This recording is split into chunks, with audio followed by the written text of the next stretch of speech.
Écriture. Mémoire d'un métier de Stephen King, traduit de l'anglais par William Olivier Desmond, lu par François Montagu. Il y a quelque chose que je tiens à mettre au point tout de suite, d'accord? Il n'existe pas de décharge à idées, pas de centre à histoire, pas d'île des best-sellers enterrés. Les idées des bonnes histoires paraissent littéralement jaillir de nulle part. Vous tombez dessus du haut d'un ciel vide. Deux idées jusqu'ici sans rapport sont mises en contact et produisent quelque chose de nouveau sous le soleil. Votre boulot n'est pas de trouver ces idées, mais de les identifier lorsqu'elles font leur apparition. Le jour où cette idée particulière, cette première idée vraiment bonne, me vint à l'esprit, ma mère venait de calculer qu'elle allait avoir besoin d'encore 6 cahiers de timbre vert pour se procurer la lampe qu'elle voulait offrir à sa sœur Molly pour Noël, et qu'elle n'y arriverait pas à temps. Je crois qu'il va falloir attendre son anniversaire. On a l'impression qu'on a un paquet de ces fichus timbres jusqu'au moment où on les colle dans le cahier. Puis son regard croisa le mien et elle me tira la langue. Elle l'avait toute verte, vert S&H. Je me dis que ce serait chouette si on pouvait fabriquer ces timbres dans son sous-sol. À cet instant-là, l'histoire intitulée Happy Stamps venait de naître. L'idée des faux green stamps et la vue de la langue toute verte de ma mère l'avaient créée en un instant. Le héros de mon histoire était le pauvre type classique. Il s'appelait Roger et avait fait par 2 fois de la prison pour contrefaçon de billets de banque. S'il se faisait prendre une 3e fois, c'en était fini de lui.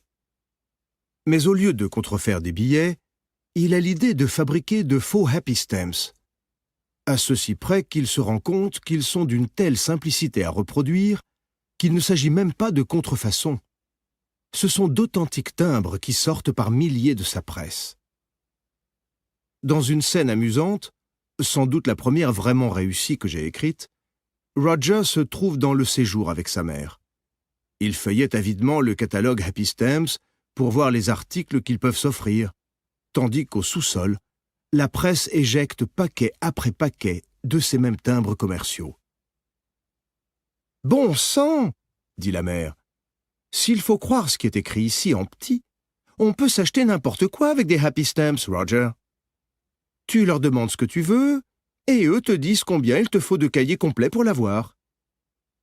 Je te parie que pour 5 ou 6 millions de cahiers, on pourrait avoir une maison Happy Stamps en banlieue. » Mais Roger se rend compte que si ces timbres sont parfaits, la colle est défectueuse. Quand on lèche les timbres soi-même pour les coller dans le cahier, tout va bien. Mais en les faisant passer par un humidificateur mécanique, de rose, les Happy Stamps deviennent bleus. À la fin de l'histoire, Roger se tient devant un miroir dans le sous-sol de la maison.